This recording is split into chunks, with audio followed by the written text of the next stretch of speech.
Elle avait tellement peur. On aurait dit que son cœur battait à 145 km à l'heure. Elle était chez moi tout à l'heure, et elle était là, dans la pièce, à essayer de le fredonner et de tout ajuster.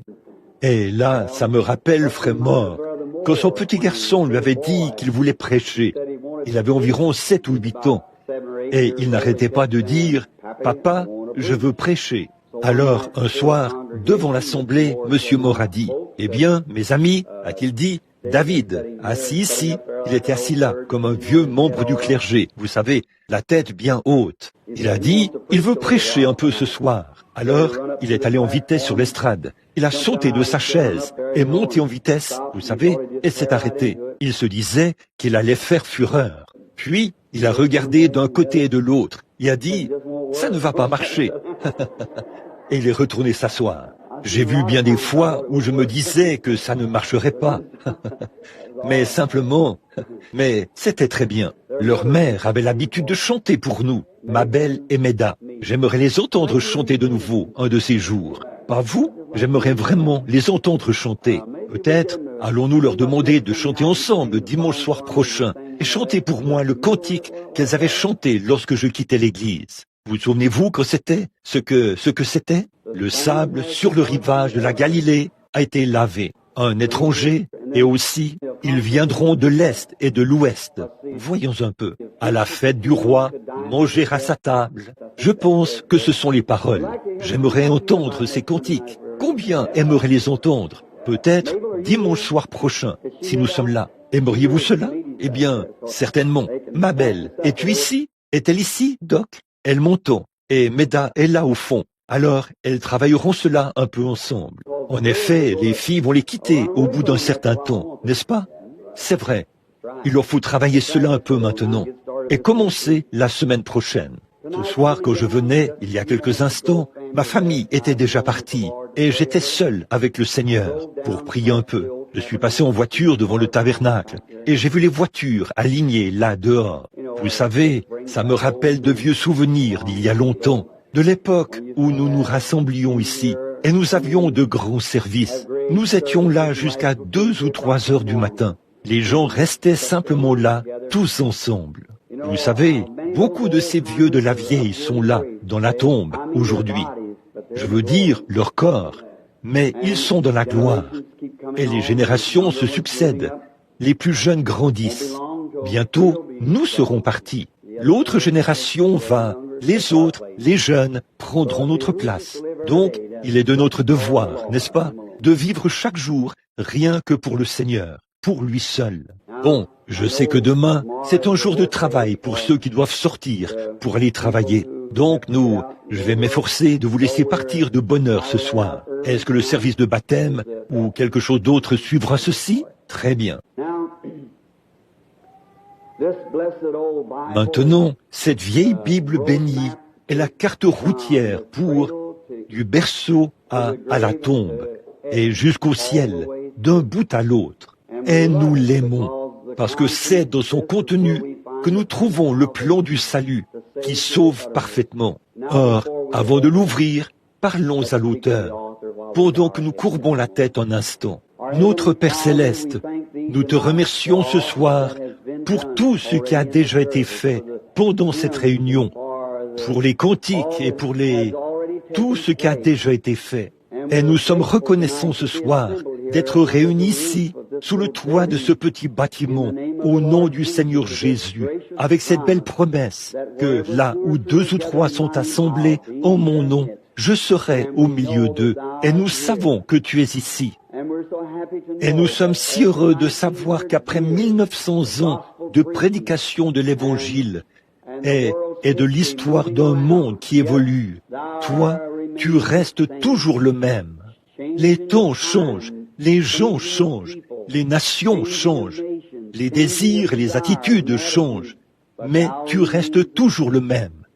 Et nous en sommes si heureux ce soir, Père, car nous sommes heureux de pouvoir lire ta parole, de voir ce que tu étais autrefois et de savoir que nous nous approchons du même Père aimant, indulgent et compréhensif, qui marchait autrefois sur les rives sablonneuses de la Galilée, qui a été crucifié, prenant notre place, et est devenu un pécheur qui est mort à la croix, à notre place, afin de se charger de nos péchés et de les emporter au loin. Et tu as été jeté en enfer. Or le prophète avait dit, je n'abandonnerai pas son âme dans le séjour des morts, et je ne permettrai pas que mon sein voie la corruption.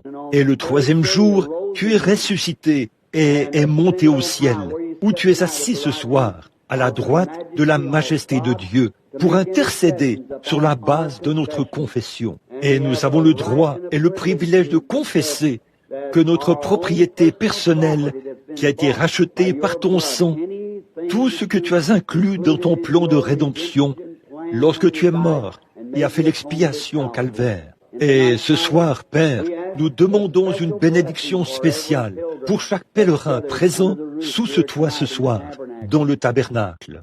Nous te prions aussi, Père, pour les hommes et les femmes, les garçons et les filles qui sont en dehors de l'arche ce soir, qui ne te connaissent pas. Nous te prions d'être avec eux et de les attirer à toi ce soir. Et puisse le Saint-Esprit frapper spécialement leur cœur et les attirer à Dieu notre Père. Accorde-le, Seigneur. Bénis chaque église et chaque réunion qui accourt dans le monde entier, aujourd'hui et ce soir. Puissent tous les ministres être inspirés pour prêcher et que le cœur et l'oreille des gens soient circoncis pour entendre et comprendre, afin que Dieu en reçoive la gloire. Car nous le demandons au nom de Christ. Amen. Que le Seigneur ajoute sa bénédiction ce soir, alors que nous venons à la croix, pour donner un petit enseignement sur la parole.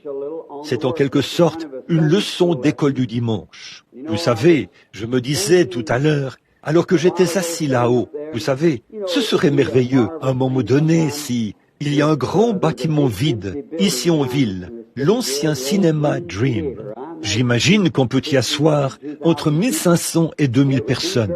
Et ce serait très bien si nous pouvions la voir à un moment donné, ou peut-être pendant plusieurs dimanches de suite, environ 5 semaines, et y avoir un service de guérison le dimanche après-midi dans l'ancien cinéma Dream, ici, et diffuser le service sur l'une des stations locales pendant 1 heure. Ça ne coûte pas grand-chose, environ 19 ou 20 $, quelque chose comme ça pour 1 heure. Je le paierai volontiers moi-même, et si mes réunions là-bas parrainent cela, c'est juste pour que les gens d'ici puissent venir, et qu'on ait un bon endroit où les envoyer, les convertis. Et vous savez, j'ai vraiment apprécié le message de notre pasteur ce matin sur la pêche au filet. Et je sais que vous l'avez tous apprécié, et c'est vrai. Et nous devons attraper les poissons dans le filet, comme il l'a dit. Et c'est vrai, voyez, vous devez attraper le poisson dans le filet. Et là, l'union, eh bien, fait la force. Bon, hier soir, j'étais chez frère Junior Cash. Je crois que c'est comme ça qu'il s'appelle. Nous étions là-bas hier soir pour prêcher chez lui. Et le Seigneur est descendu d'une manière merveilleuse. On a amené une jeune fille. La seule chose que j'ai vue, qui aurait pu être vue naturellement, que vous auriez pu voir de vos yeux là sur l'estrade, c'était une jeune fille de couleur qui venait du sud de l'Indiana, au sud de New Albany, ou quelque part, qui avait été impliquée dans un accident. Et elle avait les nerfs de l'oreille et de la voix sectionnés, à tel point qu'elle ne pouvait ni parler ni entendre. Et une veine était coincée quelque part, ce qui avait paralysé son côté. Et la jeune fille qui était là avec un grand appareil orthopédique, sa mère essayait de l'aider à monter sur l'estrade. Ce n'était qu'une jeune fille, toute jeune. Elle avait probablement 16 ans ou quelque chose comme ça. Et d'une manière ou d'une autre, le Saint-Esprit a semblé placer l'Afrique juste devant moi. Et j'ai regardé cela. Et j'ai noté, ici même dans le cahier, une vision qui montre que mon retour en Afrique sera beaucoup plus glorieux que la première série de réunions en Afrique. Et donc, les gens ne savaient pas ce qui se passait, mais une vision était en train de se produire. Puis j'ai dit, Père céleste, ce n'est pas que nous recherchons les miracles.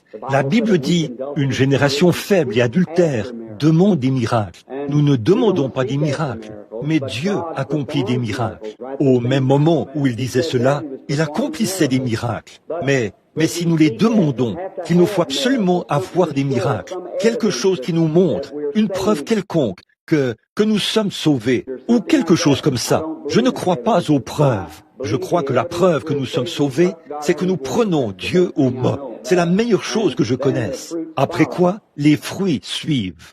Alors je lui ai demandé s'il voudrait bien accorder cette requête. comme signe qu'il était temps de retourner en Afrique. En fait, nos contacts sur le terrain deviennent de plus en plus solides. Et lorsque nous avons prié pour cette jeune fille, elle pouvait parler, entendre et bouger. C'était tout simplement merveilleux de voir ce que notre Seigneur était capable de faire. Et donc, nous en sommes heureux ce soir, heureux de savoir que ce beau foyer, où qu'il se trouve, est très heureux ce soir de voir cette jeune fille. Comment cela s'est-il produit alors que les nerfs étaient complètement sectionnés? Vous voyez, il n'y avait aucun moyen. Non, rien du tout. Ils étaient complètement sectionnés et coincés. Le nerf de la langue ou des cordes vocales et le nerf auditif. En fait, ils sont tous les deux reliés par le même nerf. Mais ce nerf avait été sectionné lors de l'accident. Mais Dieu, d'une manière ou d'une autre, combien t'es là et ont entendu la jeune fille parler? Voyons un peu. C'est vrai, elle était capable de parler, d'entendre et de s'exprimer. Je lui parlais comme ceci. J'ai dit, « M'entends-tu » Elle a dit, « Oui. » « Tu m'entends toujours » J'ai dit, « Dis, maman ». Elle a dit, « Maman ». J'ai dit, « Dis, Jésus ». Elle a dit, « Jésus ». Et elle a continué à parler. Alors le Seigneur est merveilleux, n'est-ce pas? Il est plein de miséricorde. Et comme ça faisait 2 semaines que je n'avais pas fait de service de guérison, cela a donné un nouvel élan à mon cœur, en quelque sorte, et je me sens prêt pour un autre service. Maintenant, dans le livre des Nombres, j'aime l'Ancien Testament. Et nous allons avoir une leçon ce soir, là, sur le livre des Nombres. Nombre, le chapitre 13 et le verset 30. Nous n'allons lire qu'un seul verset comme texte de base pour commencer. Et donc, voyez-vous, si nous lisons un verset de la Bible, je sais une chose, ma parole faillira, parce que je suis un homme. Mais cette parole de Dieu ne faillira jamais, parce que c'est la parole de Dieu. Et donc, un verset tiré d'ici donnera un fondement suffisant pour que chaque personne qui vient soit bénie, simplement parce qu'on aura lu la parole. Maintenant, le verset 30. Caleb fit taire le peuple qui murmurait contre Moïse. Il dit, « Montons, emparons-nous du pays, nous y serons vainqueurs. » Puisse le Seigneur ajouter ses bénédictions à la parole. Maintenant, mon sujet ce soir, c'est à Kadès Barnéa. Et ce sujet que nous contemplons là, pour que nous ayons un peu de contexte, afin d'en arriver au point où, si le Seigneur le veut, bien évidemment, tout ceci n'est jamais prémédité. C'est simplement apporté par inspiration, tout comme cela m'est donné. Je n'ai pas fait d'études pour apprendre comment prêcher cela. J'ai essayé de le faire 4 ou 5 fois, et c'était vraiment un terrible gâchis. Je ne sais vraiment pas comment m'y prendre, mais je l'aime vraiment, et je compte sur lui, et je sais que c'est aussi votre cas à tous. Alors, donc, au commencement, c'est un tableau que Dieu, c'est un grand récit de la Bible, que Dieu a inséré ici pour nous, afin que par cela, nous puissions prospérer. Je crois que dans Hébreux, le chapitre 10 ou le chapitre 12, il est dit, « Puisque nous sommes environnés d'une si grande nuée de témoins, rejetons tout fardeau et le péché qui nous enveloppe si facilement, afin de pouvoir courir avec persévérance dans la carrière qui nous est ouverte, ayant les regards sur le chef et le consommateur de notre foi, le Seigneur Jésus-Christ. » Bon, tout l'Ancien Testament et tous ses personnages et ses caractéristiques n'étaient qu'une préfiguration du coin ou de la clé de voûte, le Nouveau Testament, qui reliait la loi et cette dispensation. Beaucoup de gens disent que ceci, c'est la dispensation chrétienne, mais ce n'est pas le cas. Ceci, c'est la dispensation du Saint-Esprit. La dispensation chrétienne a duré 3 ans et demi. La loi a duré plusieurs centaines d'années. Ainsi donc, la dispensation chrétienne est le pont ou la clé de voûte qui relie le Nouveau et l'Ancien Testament. Bien des fois, dans la Bible, nous voyons, et très souvent, on appelle cela les actes des apôtres. C'est le nom qu'on donne. J'aime toujours appeler cela les actes du Saint-Esprit dans les apôtres. Parce que les apôtres n'étaient que des hommes, mais c'était le Saint-Esprit dans les apôtres qui accomplissait ces actions. Et le Saint-Esprit, c'est l'Esprit du Seigneur Jésus-Christ qui est descendu sur l'Église afin de poursuivre les œuvres du Seigneur Jésus pendant son absence. Il doit dispenser la lumière de l'Évangile par un plus petit luminaire qu'à l'époque où Christ était ici. Comme la lune et le soleil, la lune apparaît pour apporter de la lumière en l'absence du soleil, jusqu'à ce que celui-ci se lève de nouveau. Ensuite, la lune disparaît. Le soleil, c'est une lumière tellement plus brillante qu'elle éteint la lumière de la lune. Mais la lumière de la lune, qu'est-ce que c'est? C'est un reflet du soleil sur la lune. C'est comme Christ. Quand il était ici, il était la lumière du monde.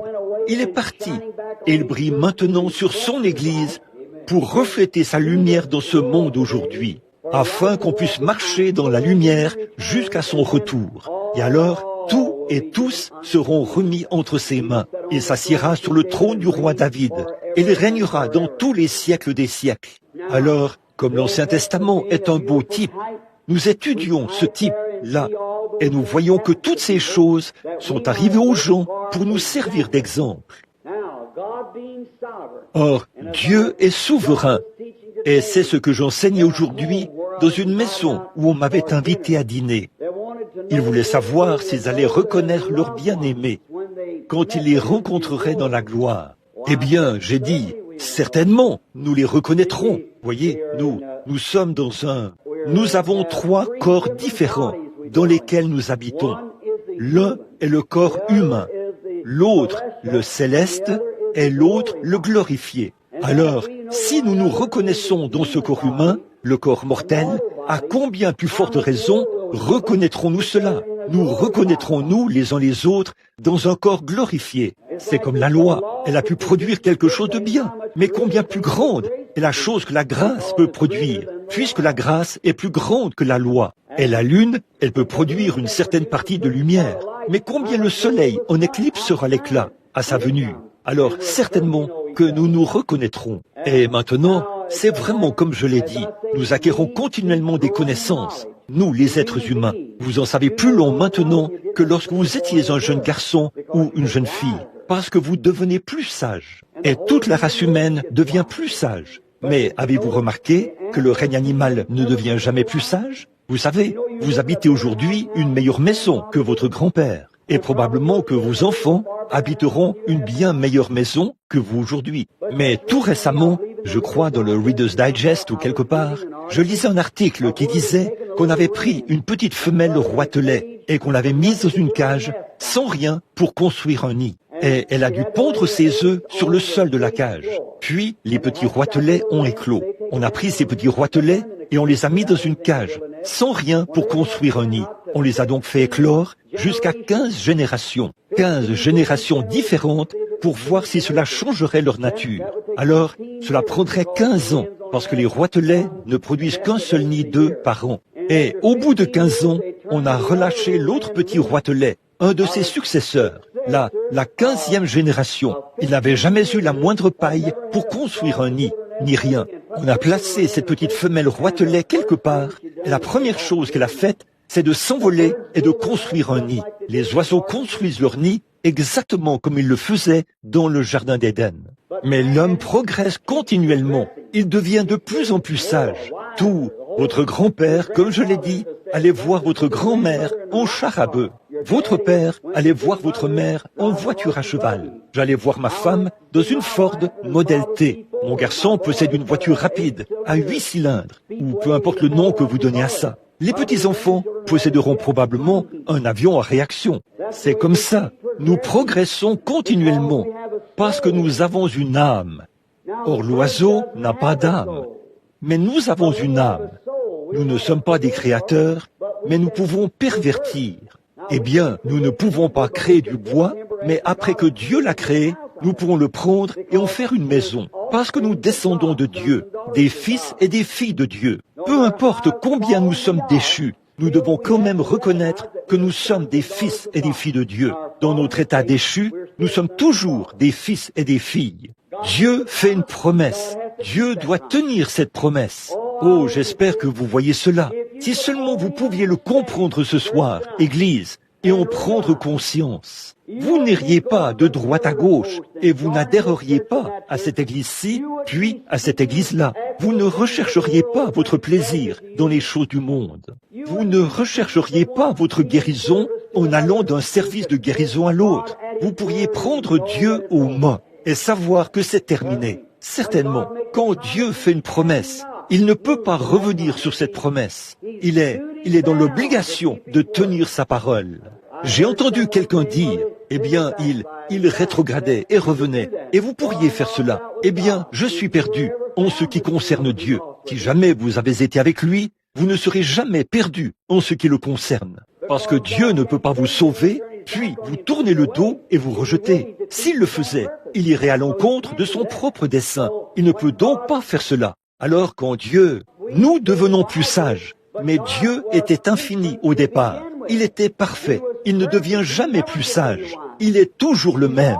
Donc, si une certaine situation critique s'est produite et que Dieu agit de telle ou telle manière, lors de cette situation, si la même situation se produit encore et qu'il n'agit pas de la même manière, alors il a mal agi quand il agit ici. Vous voyez, il faut donc qu'il soit le même, en tout temps, quel que soit l'âge, et de voir que les gens peuvent expliquer et essayer d'annuler la puissance de la divinité. Ça, je ne le comprends pas. Parce que si Christ est le même hier, aujourd'hui et éternellement, sa puissance est la même, son attitude est la même.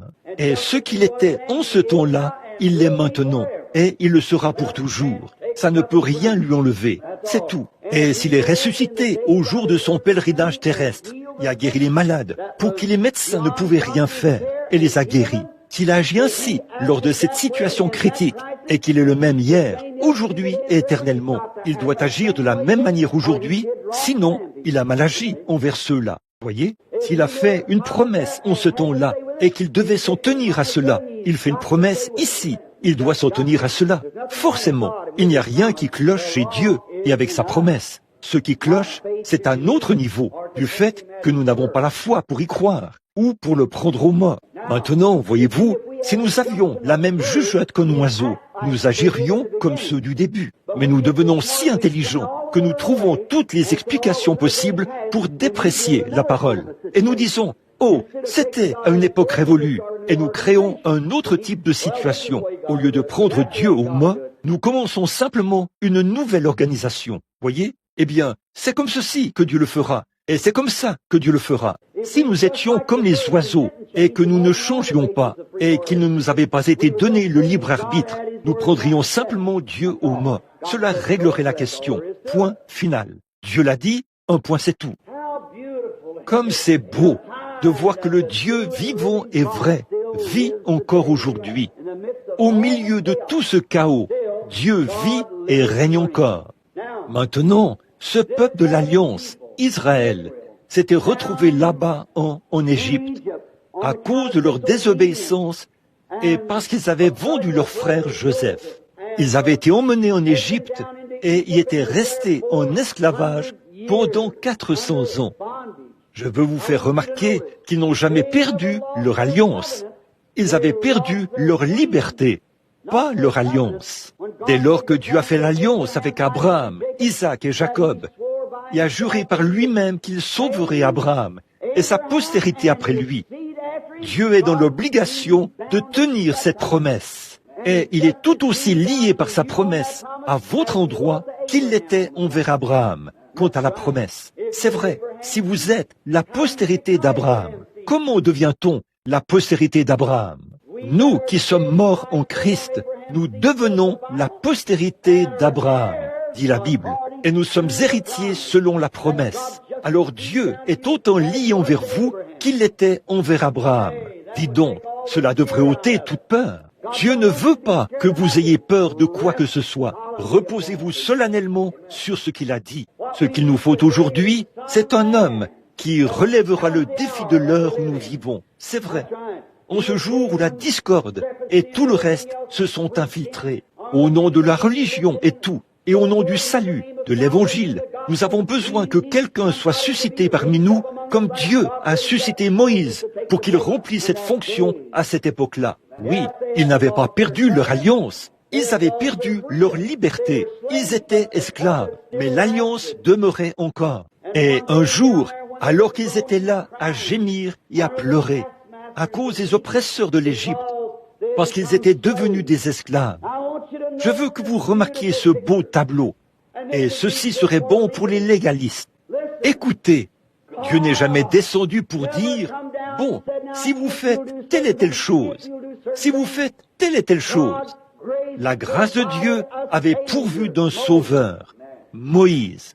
C'est vrai, Moïse n'était pas arrivé là n'importe comment, mais c'est par sa grâce souveraine que Dieu avait envoyé Moïse. Non seulement un sauveur, mais la grâce avait pourvu d'un libérateur, sans aucune loi ni rien. C'est simplement par sa grâce solennelle que Dieu avait envoyé Moïse pour être un libérateur et un sauveur de la nation, afin de les faire sortir.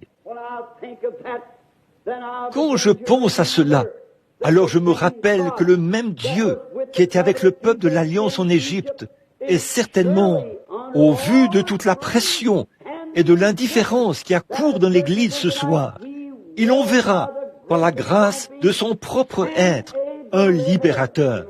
Nous sommes tout aussi certains de recevoir une effusion du Saint-Esprit en ces derniers jours que nous sommes assis dans cette église ce soir.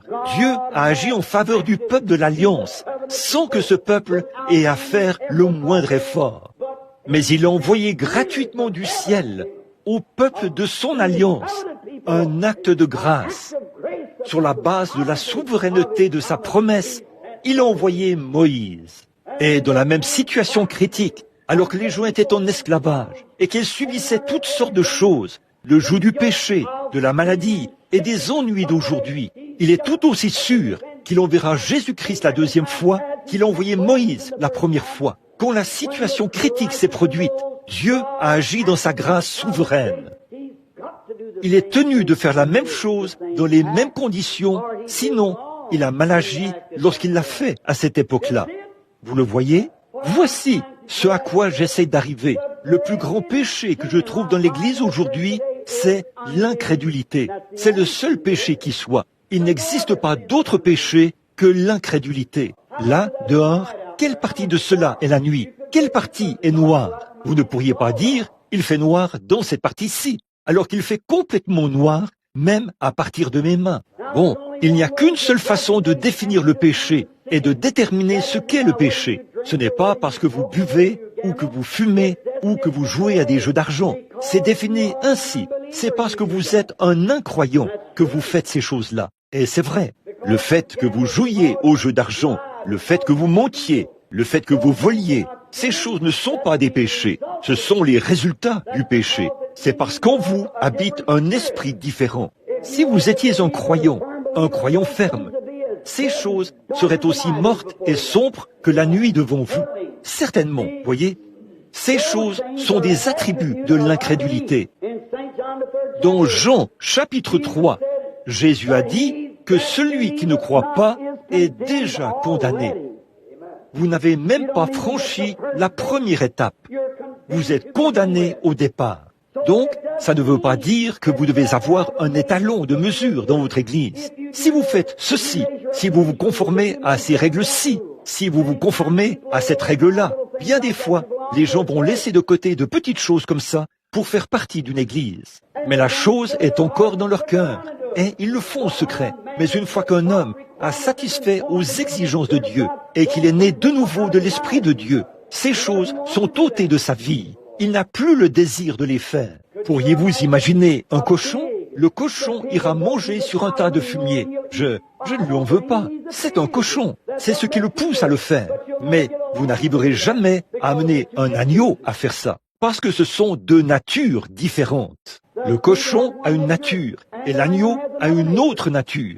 Et tant que vous pouvez avoir cette même nature dans ce cochon, peu importe combien vous essayez de le nettoyer, il aura la même nature, parce qu'il est un cochon au départ. Ainsi, bien des fois, nous prenons les gens et nous les amenons à l'église, et tout comme ça, et nous faisons d'eux des membres, alors qu'ils n'ont jamais été sauvés. C'est pour ça qu'aujourd'hui, devant un tel méli-mélo, les gens ne savent pas de quel côté se tourner. Ils voient des gens qui professent le christianisme et qui ne sont pas différents du monde. C'est parce que ces personnes ne sont jamais entrées en contact ou n'ont jamais été nées de nouveau.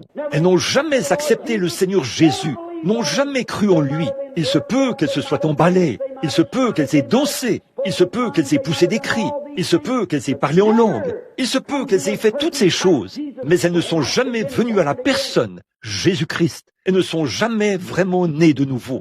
Dans leur cœur, ces choses meurent, leur nature est changée et une nouvelle personne naît.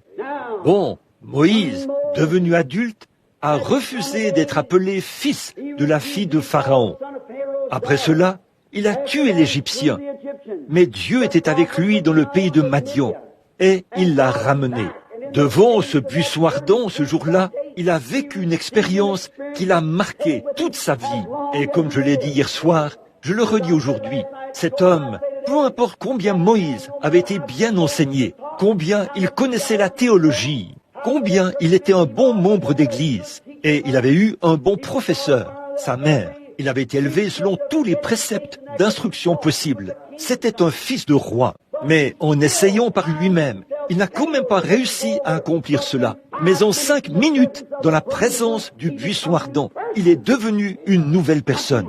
Il s'est passé quelque chose. Et ce qu'il nous faut aujourd'hui, dans nos séminaires, ce n'est pas tant un enseignement de la théologie, mais une expérience du buisson ardent, où les hommes se prosternent devant Dieu et le rencontrent face à face. Ce qu'il nous faut aujourd'hui, c'est quelqu'un qui relèvera le défi, comme il en était en ce temps-là. Ce qu'il nous faut, ce sont des hommes et des femmes qui ont rencontré Dieu et qui savent de quoi ils parlent. Pas quelqu'un qui essaie d'enseigner à partir d'un livre d'église ou d'une théologie ouverte. Ce qu'il nous faut aujourd'hui, c'est un homme qui était dans la présence d'un buisson ardent, qui est né de nouveau, a été changé et est devenu une nouvelle créature. Voilà le genre de personne qu'il nous faut aujourd'hui. C'est le genre de personne qui restera sur la ligne de feu, quoi qu'il arrive.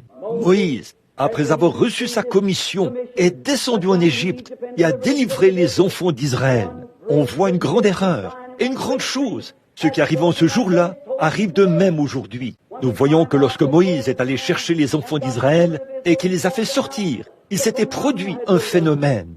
Alors, voilà, je ne veux pas vous blesser, je ne veux pas vous secouer ou vous arracher la peau, mais je tiens à prêcher la vérité. Il y a une chose, frère, la vérité ne vous rendra jamais populaire, mais la vérité vous rendra honnête. Voilà une bonne chose. Et ne devriez-vous pas être honnête plutôt que populaire? Certainement que vous devriez l'être. Maintenant, je veux que vous sachiez que quand ce phénomène s'est produit, des miracles, des signes et des prodiges ont été accomplis. Et quand ils sont sortis, dit la Bible, une multitude de gens de toute espèce sont sortis. Un groupe de gens de toute espèce. Certains d'entre eux étaient des croyants et d'autres prétendaient croire. De grands miracles avaient été accomplis. Les gens sont sortis en faisant profession d'être croyants, mais ils n'étaient pas des croyants. Et c'est là que réside une grande partie de nos problèmes aujourd'hui. Nous pourrions mettre le doigt dessus. Ce sont des hommes et des femmes qui viennent à l'église et qui font profession d'être des croyants, mais qui ne le sont pas. J'en ai vu derrière la chair, j'en ai vu dans les lignes de prière, j'en ai vu partout des hommes et des femmes qui viennent là et disent « Je suis un croyant » et qui font profession d'être des croyants, mais qui ne sont pas des croyants. Et c'est là que les ennuis d'Israël ont commencé, quand ils en sont arrivés au point où ils ont constaté que ces gens-là étaient aussi sortis. Certainement que le surnaturel s'était produit. C'est ce que nous voyons dans nos milieux aujourd'hui, dans nos églises. Dieu est entré en scène. Il guérit les malades. Il a ressuscité les morts. Il a ouvert les yeux des aveugles. Il fait entendre les sourds, parler les muets. Il guérit les infirmes. Il ôte les cancers des gens. Nous, on ne peut pas nier ces choses. Il y en a par milliers. Au départ, c'est ici, à l'intersection de la 8e rue et de la rue Penn, que tout a commencé. Et maintenant, c'est partout dans le monde. Et il y a 10 000 feux de réveil qui brûlent sur les collines de toutes les nations païennes et partout ailleurs. Des signes et des prodiges s'accomplissent. De grandes choses sont en train de se produire. Dieu est en action. Nous sommes au temps de la fin, au carrefour du temps. Nous voyons donc qu'il y a là une multitude de gens de toute espèce. Bien des fois, le peuple de Dieu dit « Oui, je le suis, je vais faire ceci ». Et nous voyons que ces gens étaient charnels. Dès que la moindre difficulté s'est présentée, ils ont voulu retourner en Égypte. Ils voulaient les pots d'ail. Ils voulaient du poisson pêché dans le fleuve. Ils voulaient le poireau et l'ail. Ils voulaient les choses qu'ils avaient là-bas en Égypte. C'est un beau et un parfait type du membre d'église charnel d'aujourd'hui. Il aime les choses du monde parce qu'il n'est pas de Dieu. La Bible dit, si vous aimez le monde ou les choses du monde, l'amour de Dieu n'est même pas en vous. Et Christ a raison dans toutes ses déclarations. C'est vrai. Et aujourd'hui, nous voyons des gens qui sortent. Oh, comme j'aimerais que d'une manière ou d'une autre, Dieu mette ceci sous la 5e côte du côté gauche et le tasse bien. Un homme, peu importe combien il essaye de faire semblant, lorsqu'il fait face à une difficulté, cela fera ressortir ce qu'il y a de mieux et ce qu'il y a de pire en lui face aux difficultés. Prenez un chrétien à un moment donné, mettez-le devant une difficulté et regardez sa réaction. Vous verrez de quoi il est fait. Tout le monde peut faire bonne figure. Tout le monde peut louer le Seigneur. Lorsque le Saint-Esprit se répand sur une assemblée de gens, mais que les ennuis surgissent, alors observez ce qui se passe. Observez ce qui arrive à ce moment-là. Alors, êtes-vous en train de tomber? Êtes-vous de cette multitude de gens de toute espèce? Êtes-vous la personne qui ne peut pas, comme on le dit dans le langage de la rue, qui dit « Je ne peux pas le supporter ». C'est ça. Vous ne pouvez pas tenir le coup.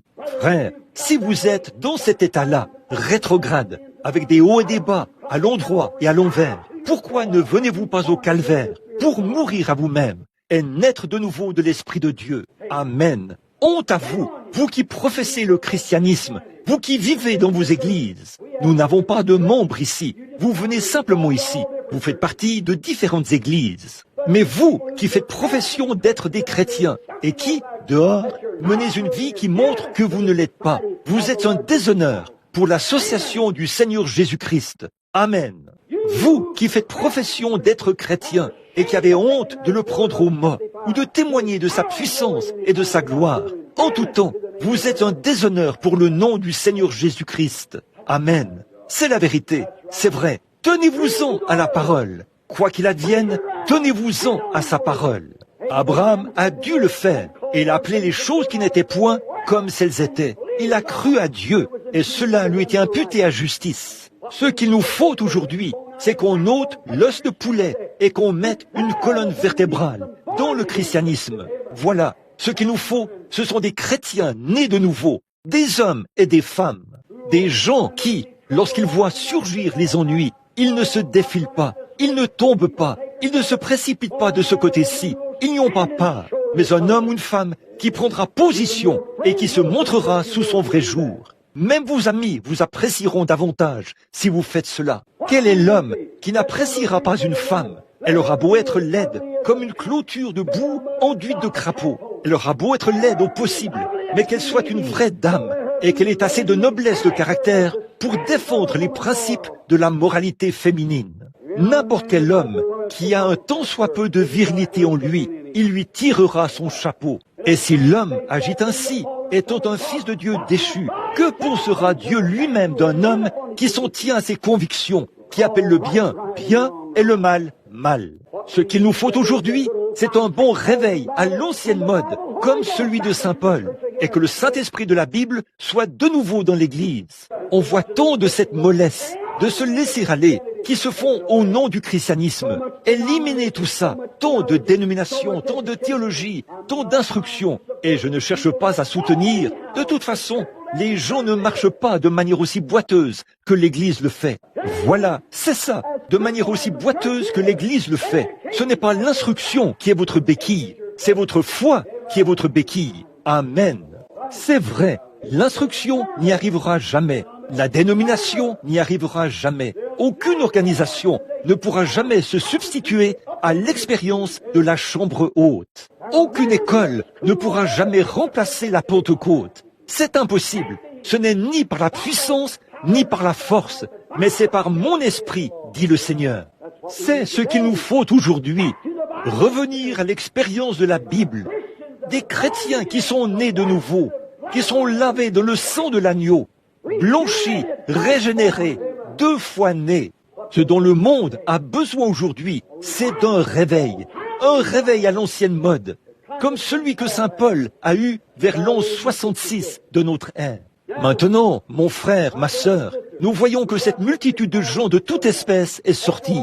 Au bout d'un moment, ils ont commencé à se plaindre. C'est ce qu'on voit dans chaque mouvement suscité par Dieu. C'est ce que vous, les méthodistes, vous voyez dans votre église. C'est ce que vous, les baptistes, vous voyez dans votre église. Vous, les presbytériens, les pentecôtistes, qui que vous soyez, vous les voyez. C'est une multitude de gens de toute espèce. Voilà ce que c'était, il y a très longtemps, au XVIIe siècle, lorsque John Wesley a eu un réveil. Une multitude de gens de toute espèce sont entrés. Lorsque Martin Luther a eu un réveil, une multitude de gens de toute espèce y sont allés. Lorsque les baptistes ont eu un réveil, par John Smith, une multitude de gens de toute espèce y sont allés. Lorsque les pentecôtistes ont eu un réveil, une multitude de gens de toute espèce y sont allés. Et c'est exactement ce qui a causé sa mise au rencard. S'ils avaient été de vrais articles authentiques, ils seraient restés dans l'église et ils auraient prié jusqu'à ce que les autres sortent et ils auraient continué. Il y aurait toujours un réveil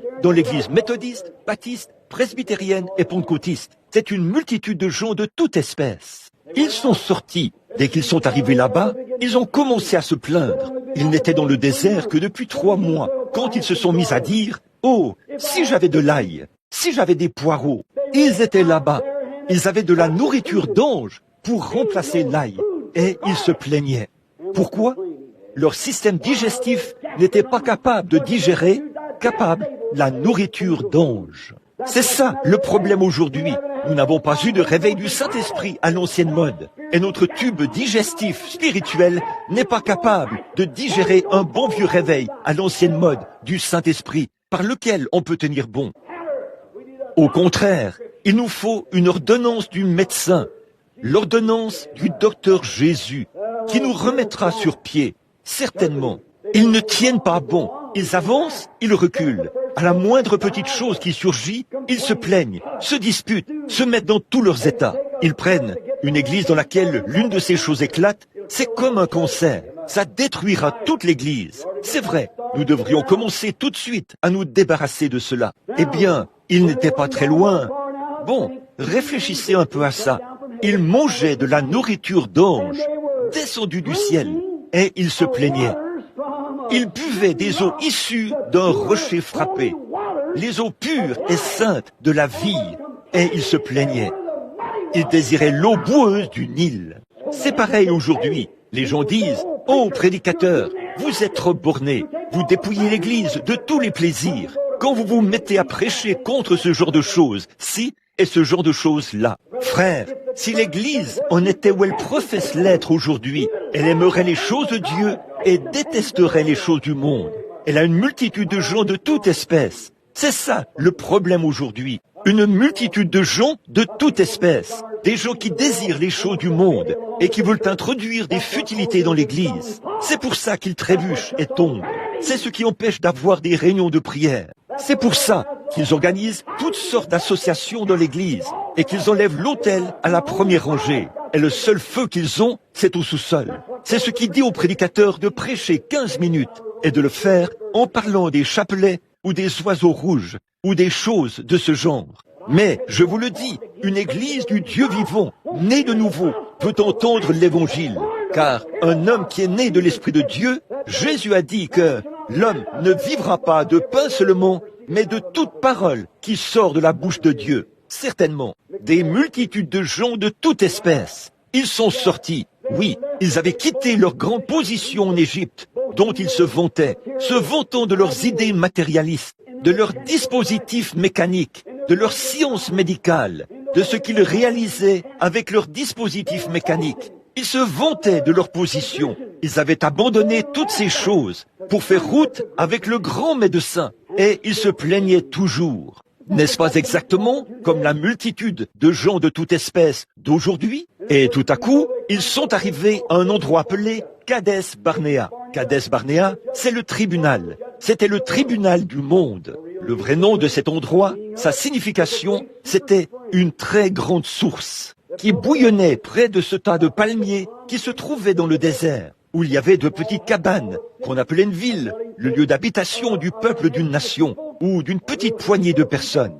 Et partout là-bas, les toutes petites sources qui bouillonnaient partout étaient alimentées par cette seule grande source. Quelle belle image de l'Église, là-bas, dans le désert, où tout devait venir à Kadès pour s'approvisionner en eau. Tout devait venir à Kadès pour s'approvisionner en eau. Et donc, c'est la seule grande source qui alimentait l'autre source. C'est un type du ciel. C'est un type du tribunal de Dieu, puisque le jugement commence par la maison de Dieu. Et là où cette grande source alimentait les autres petites sources qui prenaient leur point de départ. Cela signifie que le ciel étant le tribunal de Christ, toutes les églises donnent la vie, l'eau dans le tribunal, là où les gens vont à l'église pour être jugés. Le problème aujourd'hui, c'est que les gens viennent à l'église et on leur passe la main dans le dos et tout. Et ça, parce qu'ils mettent de l'argent dans le plateau à offrande, parce qu'ils sont devenus diacres, parce qu'ils occupent une fonction ou une autre dans l'église.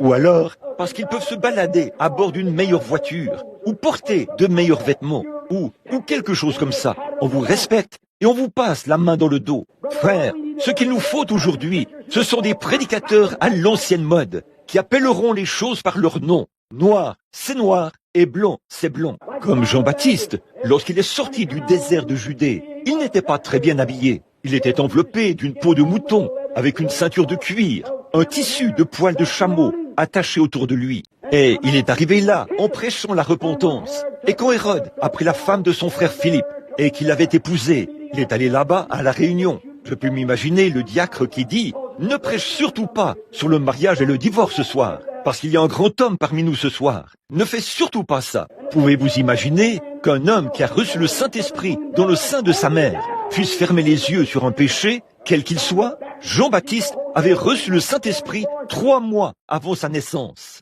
Il était mort dans le sein de sa mère. Quand le nom de Jésus a été prononcé pour la première fois, il a sauté et bondi dans le sein de sa mère. Pouvez-vous imaginer qu'un homme qui a reçu l'Esprit, le baptême du Saint-Esprit, 3 mois avant sa naissance, puisse faire des compromis avec les choses du monde? Il s'est avancé tout droit vers lui a mis son doigt au nez et a dit « Il ne t'est pas permis de l'avoir pour femme ». C'est ça. Cela lui a coûté la tête. Mais il est immortel ce soir dans l'autre monde, parmi les rachetés. Amen. Ce n'est pas populaire, mais c'est la vérité. Amen. Remarquez, n'ayez pas peur quand je dis Amen. Ça signifie qu'il en soit ainsi. Oui, c'est vrai. Bon, je sais que je deviens un peu excité de temps en temps. Vous pensez que je suis excité, mais je ne le suis pas. Je sais où j'en suis. Je sais exactement où j'en suis. Je sais de quoi je parle. Je sais de qui je parle. Le Seigneur Jésus-Christ. Remarquez comme c'est beau. Et ils se sont mis à murmurer et à se plaindre. Et ils ont finalement été conduits à Kadès. Et quand ils sont arrivés à Kadès, ce tribunal, au jugement, ils étaient tous rassemblés là. Et il viendra un jour glorieux. Et je crois que ce jour est proche maintenant, où il y aura une séparation entre le bien et le mal. Et je crois que je peux suffisamment prouver, par l'autorité que donne l'Écriture, que la marque de la bête est le sceau de Dieu, ou le peuple de Dieu, vont bientôt se manifester, et que c'est même en train de se manifester maintenant. La marque de la bête, c'est la marque de l'apostasie. La marque de la bête, c'était ceux qui avaient rejeté le bien. On leur perçait l'oreille pour qu'ils demeurent dans l'erreur pour le reste de leur vie. Ceux qui reçoivent le sceau de Dieu, c'est le baptême du Saint-Esprit. Éphésiens 4:30 dit « N'attristez pas le Saint-Esprit de Dieu, par lequel vous avez été scellés jusqu'au jour de votre rédemption. » On en est au point où on ne peut plus supporter la médiocrité. C'est vrai.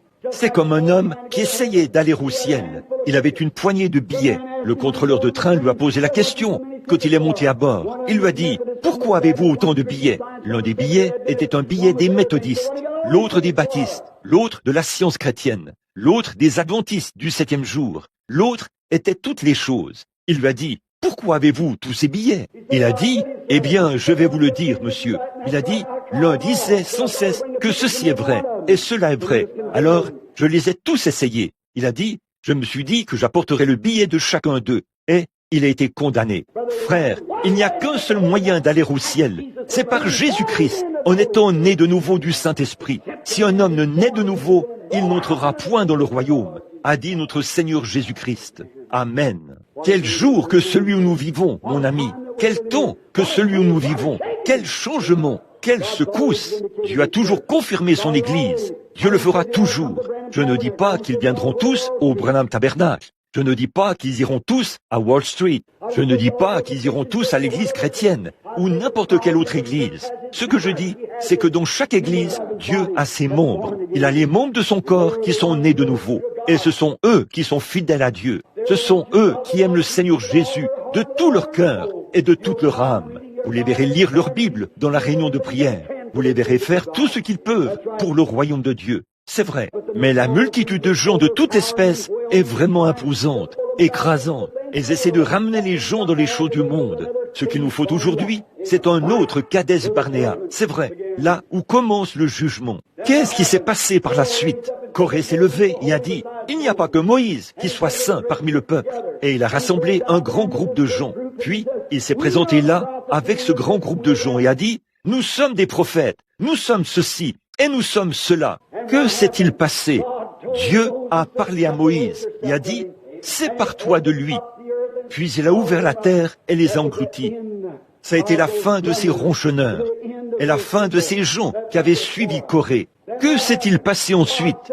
Dieu a dit, nous allons, il a dit à Moïse, envoie des espions pour explorer le pays où nous allons, celui que je t'ai promis. Si Dieu leur avait dit que c'était un bon pays, si Dieu avait fait toutes ses promesses, cela aurait dû satisfaire n'importe qui, puisque c'est Dieu qui l'avait dit. Bon, à tous les coups, nous allons crier, gloire au Seigneur, à ça. Mes frères, c'est le même Dieu qui leur a fait ces promesses, qui nous fait toutes ces promesses qu'il leur a faites. Pourquoi en doutons-nous? Qu'essayez-vous de dire, frère Branham? Est-ce une multitude de gens de toute espèce? Oui, c'est tout à fait cela. C'est une multitude de gens de toute espèce. Et nous sommes à Kadès en ce moment, où vous, de grands hommes dans le pays, nous avons eu un Jacques Schuller, un Billy Graham, nous avons eu Oral Roberts, Tommy Hicks, Tommy Osborne.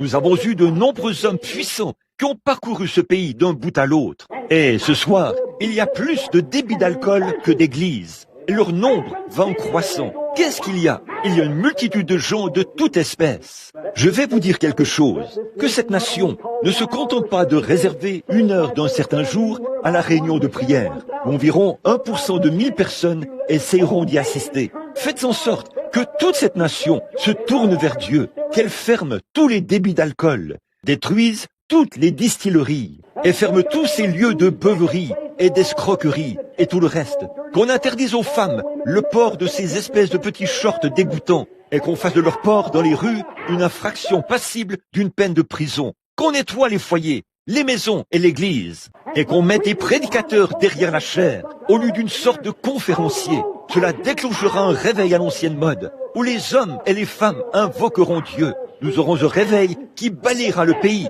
et ce sera la meilleure défense que nous ayons jamais eue. C'est la seule chose au monde qui arrêtera la bombe atomique. Vous avez un abri anti-aérien sous son aile. Amen. C'est vrai. Remarquez, Kadès Barnéa est entré en scène. C'est là que le jugement devait avoir lieu. Moïse a choisi 12 hommes, un de chaque tribu, et il les a envoyés explorer le pays. Quand ils sont revenus, j'aimerais que vous remarquiez le genre de rapport. Oh, ont-ils dit, c'est un beau pays. Oh, c'est un pays excellent. Il y coule le lait, le miel. Mais, on dit 10 d'entre eux, nous ne pouvons pas nous en emparer. Nous ne pouvons pas nous en emparer. Oh, ont-ils dit, nous avons rencontré les Amoréens, les Madianites et les Cananéens et tous ces gens. Voyons, nous étions comme des sauterelles auprès d'eux. Ce sont des hommes de très grande taille. Et leurs villes sont toutes fortifiées. Et il n'y a aucun moyen pour nous d'y entrer. Oh, nos cœurs défaillent au-dedans de nous. Nous ne pouvons pas nous en emparer. Et le peuple, par un vote populaire, a accepté ce rapport. Mais il y avait là 2 personnes, l'un nommé Caleb et l'autre nommé Josué, qui avaient ramené une grappe de raisin qu'il fallait 2 hommes pour porter. Caleb a dit, tranquillisez-vous devant le prophète, tranquillisez-vous.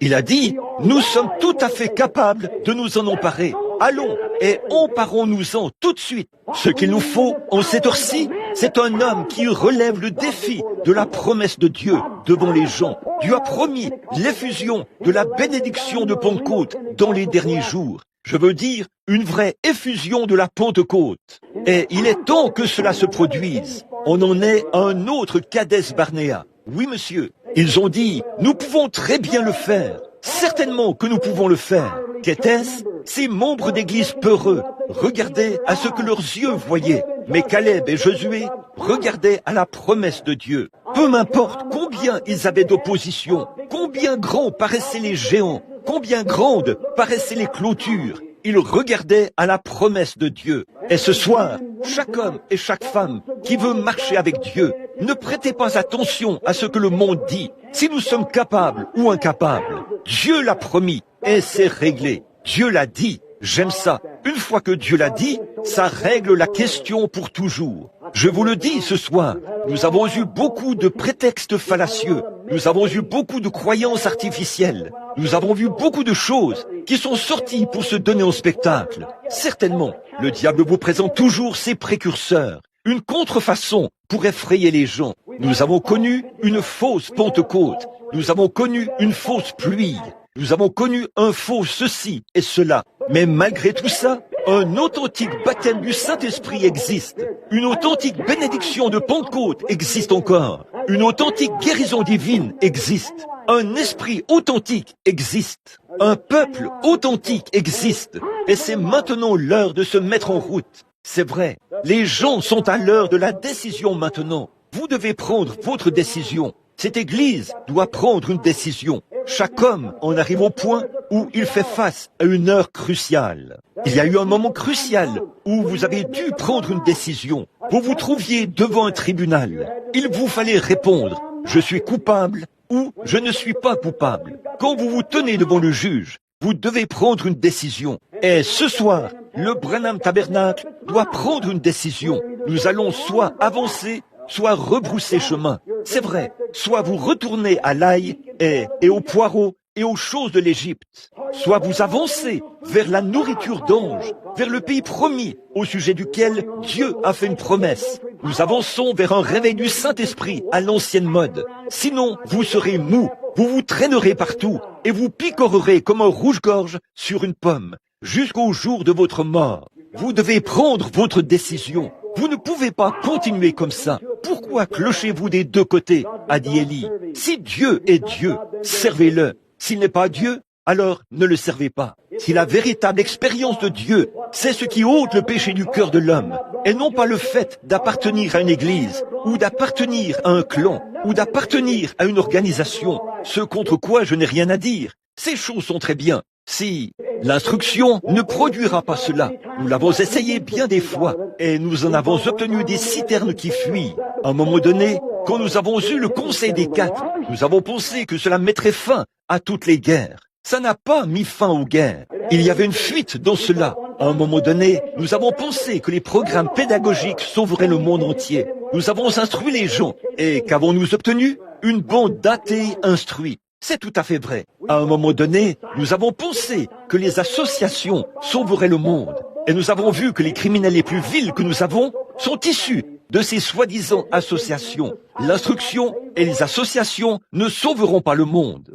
Il n'y a qu'un seul sauveur du monde, le sang de Jésus-Christ, qui a été répandu librement au calvaire pour la rémission de tout péché que l'homme a un jour commis. Il était blessé pour nos péchés, brisé pour nos iniquités. Le châtiment de son qui nous donne la paix est tombé sur lui. Et c'est par ses meurtrissures que nous avons été guéris. Je défie tout homme ou toute femme, au nom de Jésus-Christ, de prendre Dieu aux mains au sujet de sa promesse ce soir. Et voyez si sa promesse est vraie ou fausse. J'ai vu les morts ressusciter, alors que les médecins les avaient abandonnés, après les avoir déclarés morts. J'ai vu des aveugles recouvrer la vue, qui étaient complètement aveugles depuis des années et des années. J'ai vu des sourds, des aveugles, des boiteux et des estropiés sautiller, sauter et louer le Seigneur. J'ai vu des prostituées quitter la rue et devenir des dames. J'ai vu des ivrognes quitter les salles de jeu et les lieux de débauche de ce monde et devenir des hommes intègres, des saints. Je mets au défi quiconque de produire quoi que ce soit d'autre qui puisse accomplir cela. J'ai vu des hommes aller chez les alcooliques anonymes pour essayer de se rétablir. Ils ont pris des injections, ils ont tout pris et toute la psychologie du monde. et les meilleurs médecins qui soient leur ont administré des soins sans succès. Puis j'ai vu ce même homme être pris par le sang de Jésus-Christ, et il est devenu un saint de Dieu et un prédicateur de l'Évangile. Amen. Vous pensez que je suis un exalté? Peut-être que je le suis, c'est vrai, mais s'il faut être traité d'exalté pour pouvoir trouver grâce aux yeux de Christ et être condamné par le monde, alors je suis l'un d'entre eux. C'est vrai, écoutez, je l'aime. Vous avez une décision à prendre. Vous êtes à Kadès. Voyez-vous? Vous voyez, vous ne pouvez pas tenir plus longtemps. Pourquoi clochez-vous des deux côtés? Pourquoi l'église n'est-elle pas en feu? Pourquoi la salle n'est-elle pas bondée de monde? Pourquoi de grands signes et des prodiges ne se font-ils pas? Ne mettez pas ça sur le dos du pasteur. C'est vous. Nous avons une multitude de gens de toute espèce. L'un tire dans un sens et l'autre dans l'autre. Vous devez en arriver à un moment où il vous faut prendre une décision. Si c'est le pasteur, renvoyez-le, faites-le partir et nommez quelqu'un d'autre à sa place. Si c'est un diacre, faites-le partir du conseil et mettez quelqu'un d'autre à sa place. Qui prendra cette place-là? Qu'allez-vous faire, frère? Dieu vous en a confié la responsabilité. C'est ça. Chacun de nous devra rendre compte de nos propres péchés et répondre au jour du jugement. Nous sommes à Kadès Barnéa. Et la parole de Dieu dit que nous pouvons nous en emparer. La parole de Dieu dit que nous pouvons avoir un réveil.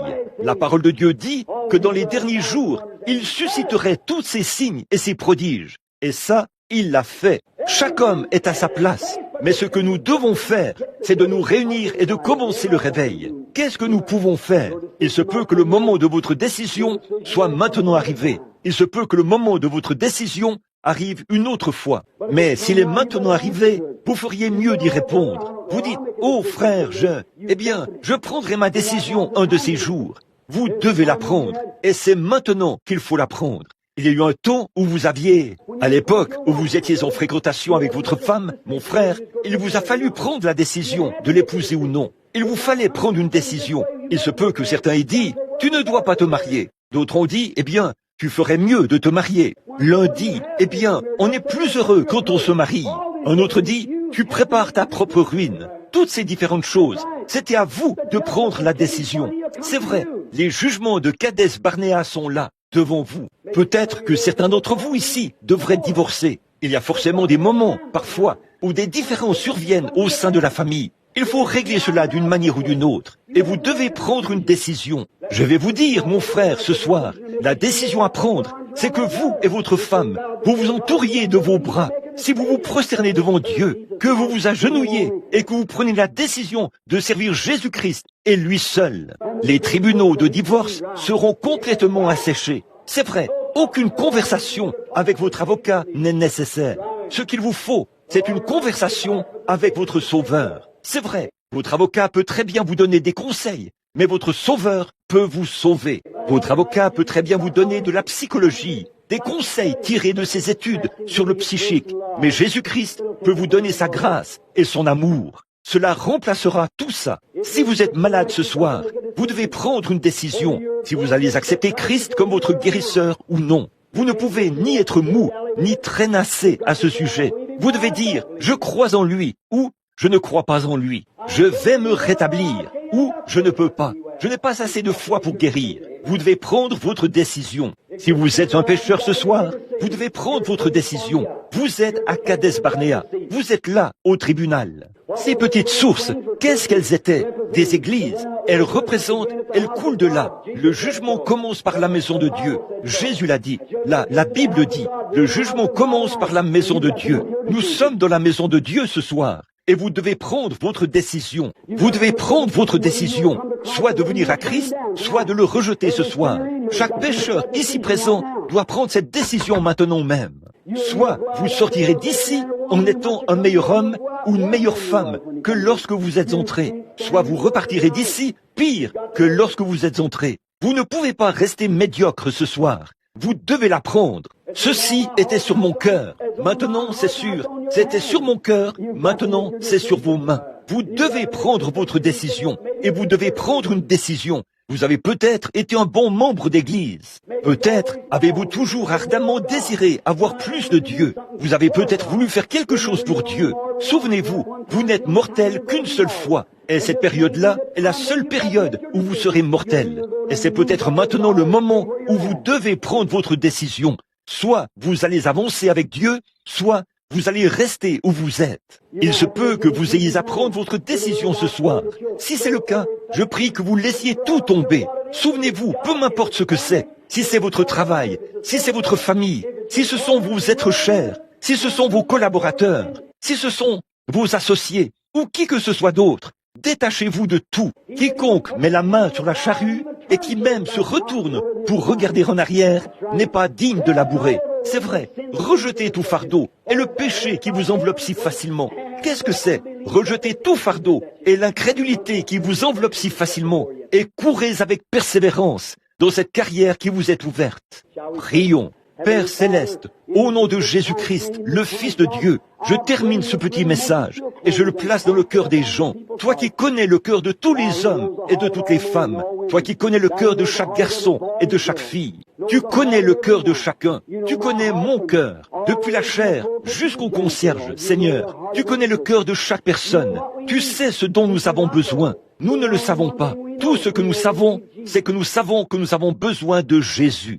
Et, ô Christ de Dieu, pourrais-tu faire une promesse? Non, Seigneur, et ne pas l'accomplir. Tu as dit, là où 2 ou 3 sont assemblés en mon nom, je suis au milieu d'eux. Et s'ils demandent quoi que ce soit en mon nom, je le ferai. Quel défi adressé à notre Église, Seigneur. Quel défi adressé à notre société. Quel défi adressé à nos fidèles ce soir.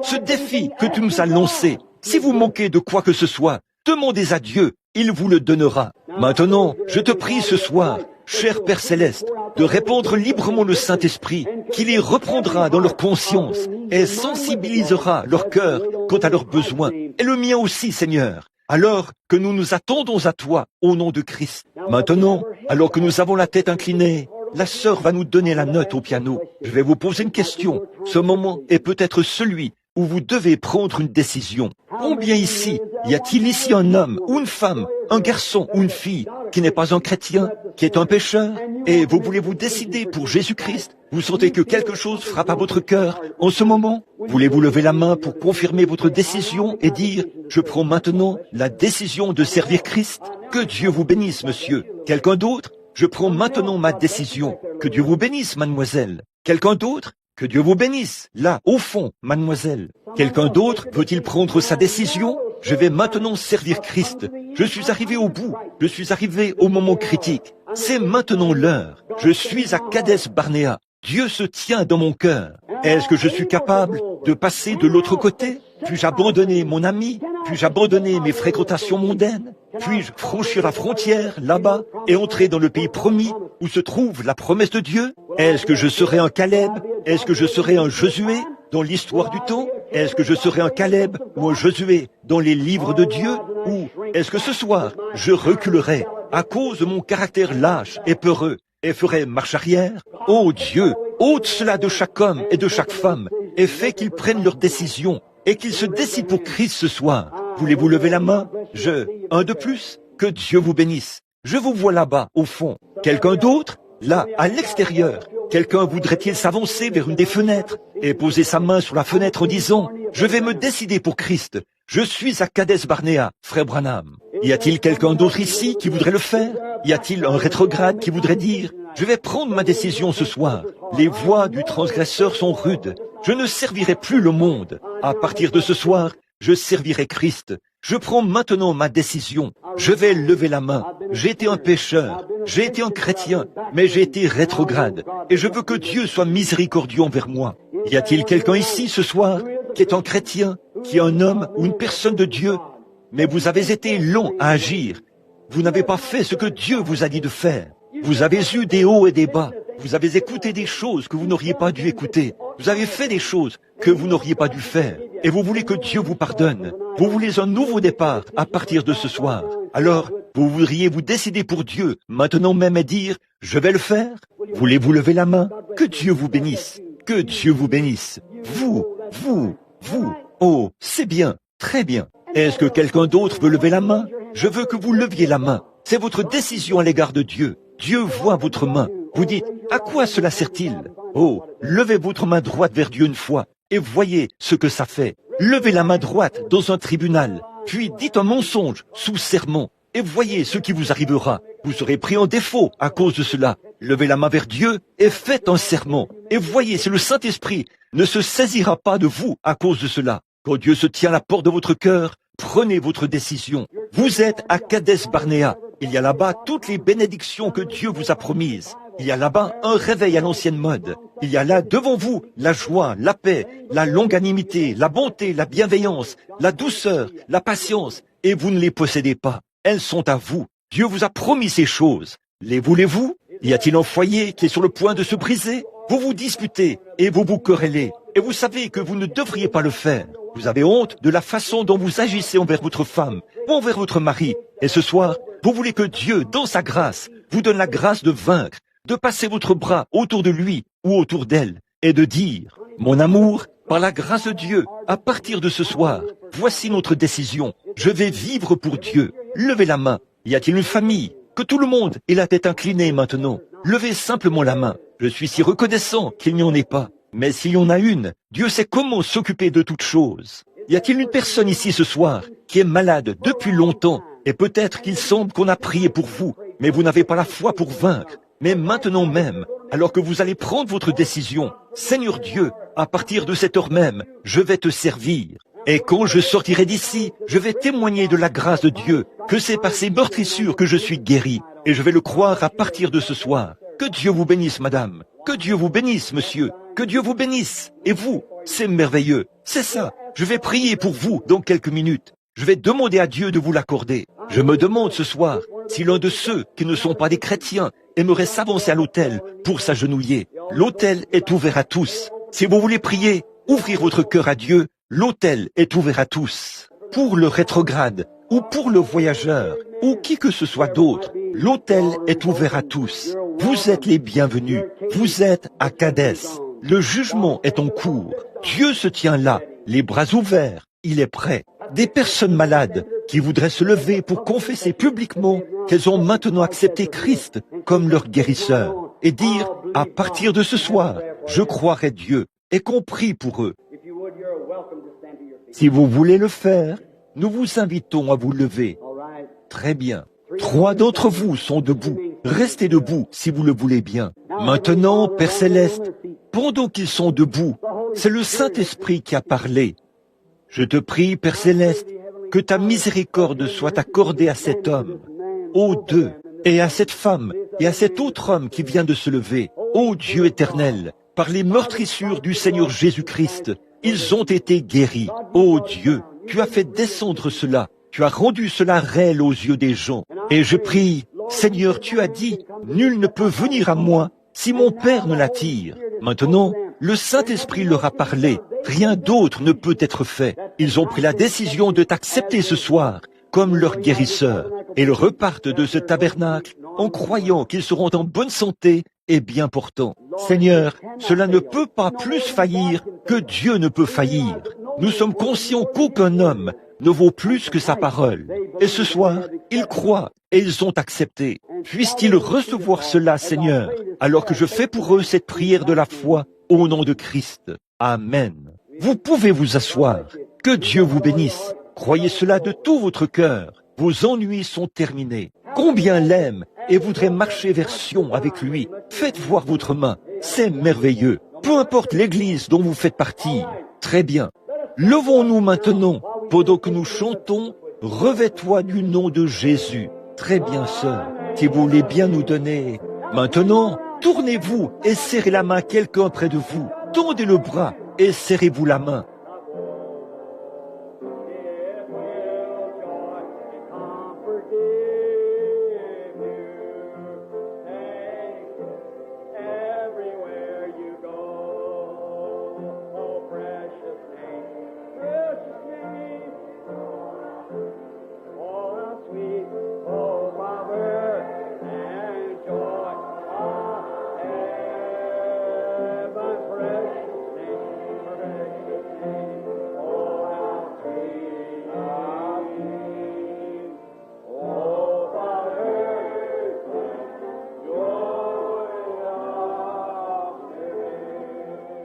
Vous tous qui l'aimez d'un amour suprême, de tout votre cœur, de toute votre âme, de toute votre pensée, de toute votre force, levez la main comme ceci et dites « Gloire au Seigneur ». C'est bien, très bien. Maintenant,